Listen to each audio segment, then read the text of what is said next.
You know, Jagger, as the live wires of political passion will intersect at the apex of social exhaustion next Tuesday, November 5th. I get very tired of seeing the same commercials, some of them lying to me, so it gets me fired up. I'll be happy when the election's over. Well, the vigilant early risers at Morning Joe, they put an extra shot of cognitive decline espresso in today's latte of alarm. But as you're about to see in this very serious assessment of a most troubling editorial from the Las Vegas Sun, well, the specter of another Trump presidency, given his most obvious mental decline. How do you like my garbage truck?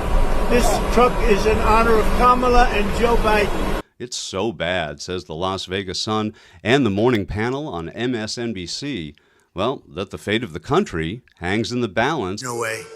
No way. If this very unbalanced and dangerous man prevails. I can tell you who the real garbage is, but we won't say that.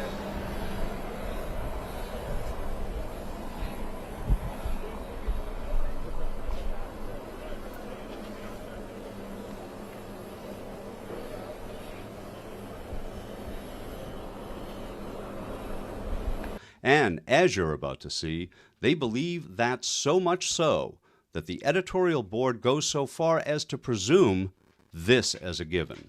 The nation must confront the fact that beyond his hateful character, he is crippled cognitively and showing clear signs of mental illness. The nation must confront the fact that beyond his hateful character, that's like saying the nation must confront the fact that beyond his orange hair, or the nation must confront the fact that beyond his love of cheeseburgers, he's showing signs of mental illness and cognitive decline. Well, those, I guess, are just the facts, ma'am.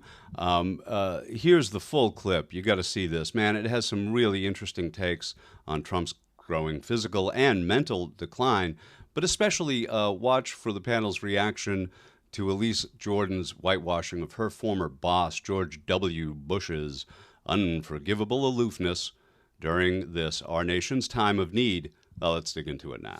So here is that piece Mika mentioned from the editorial board of the Las Vegas Sun. It's titled, Donald Trump's Cognitive Decline Becoming a Troubling Concern. And it reads in part this way. As Donald Trump continues his bid for a second term in the White House, there is an unsettling and undeniable shift that is leading many experts, observers, and even some Trump supporters to conclude that the former president's mental acuity and sharpness are also in decline, that his physical health and stamina are waning, and that his frustration and anger are boiling over. Americans from both sides of the political spectrum should be alarmed by Trump's words and behavior. The piece goes on. The nation must confront the fact that beyond his hateful character, he is crippled cognitively and showing clear signs of mental illness. For those who believe in a country governed by checks, balances, and the rule of law, a return to Trumpian leadership is dangerous in its own right. But to do so with an impaired leader who cannot govern competently and a fellow authoritarian waiting in the wings is perilous. Donald Trump has never had the moral compass to lead this country, but even his supporters cannot afford to ignore the signs that he may no longer have the mental faculties to lead it either. The stakes are simply too high.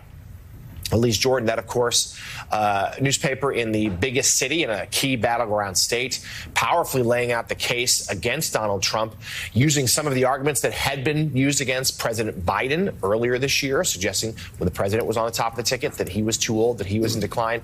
Now saying it's about Trump, but twinning it with the argument that he's also dangerous to hold the office.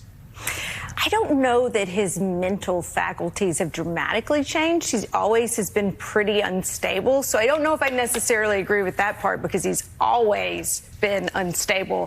But in terms of the age argument, yes.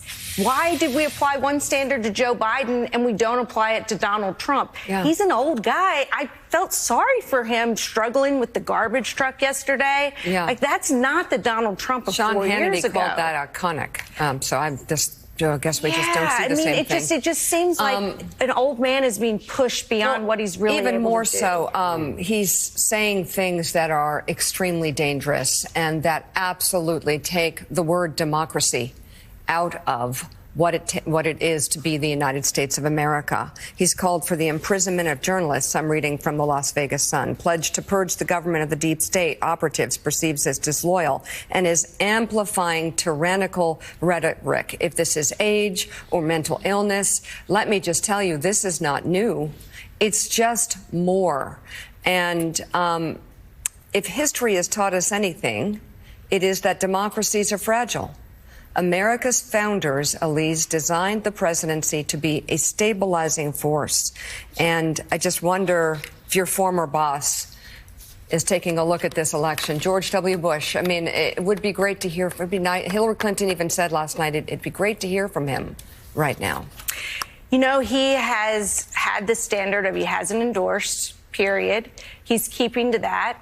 He is putting his trust in institutions, which so far have worked out for us. You don't know the unintended consequences of what you do until you do it. And so I'm just going to say that's his judgment. But I thought that his daughter, Barbara Bush, her speaking out said a lot about where the Bush family and their values are. So I think we can let her speak for all right. All right, indeed. It probably is meaningless in effect, but it sure would be profound in implication if the little Carmine of the GOP were to break his weird immoral code and jump on Team Harris. And if he did, maybe Bush League would take on a whole new meaning. Congrats, Dodgers.